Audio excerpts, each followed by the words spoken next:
വളരെ ഹൃദയം നിറഞ്ഞ ഓണാശംസകൾ. നമുക്ക് ഇവിടെ BJPക്ക് ഒരു സ്പെഷ്യൽ ഓണമാണ് ആഘോഷിക്കാനുള്ള എല്ലാ അവകാശവും അധികാരവും ഉണ്ട്. നമ്മുടെ കേരളത്തിൽ ഒരു MP, 3 MLA മാർ, തിരുവനന്തപുരം നഗരസഭയുടെ തലപ്പത്തിൽ BJP. അങ്ങനെ BJP ഇപ്പോൾ മുന്നോട്ട് കുതിച്ചുകൊണ്ടിരിക്കുകയാണ്. വളരെയധികം ആൾക്കാർ ഇപ്പോൾ മറ്റു പാർട്ടികൾ വിട്ടുകൊണ്ട് BJPയിലേക്ക് വരുന്നു.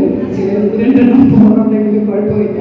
പക്ഷേ BJP വളരെയധികം ശക്തി ആർജിച്ചുകൊണ്ടിരിക്കുന്ന, പ്രത്യേകിച്ച് തിരുവനന്തപുരത്തും മറ്റെല്ലായിടത്തും പാർട്ടിക്ക് അഭിമാനിക്കാനുള്ള ഒരുപാട് കാര്യങ്ങളുണ്ട്. നമ്മളൊക്കെ വളരെ അഭിമാനത്തോടുകൂടി തല ഉയർത്തി BJPയുടെ പ്രവർത്തകരാണ് എന്ന് പറയുന്ന ഒരവസ്ഥയിലേക്ക് വന്നിരിക്കുകയാണ്.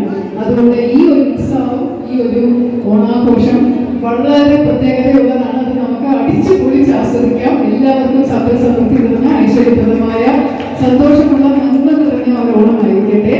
ഹാപ്പി ഓണം.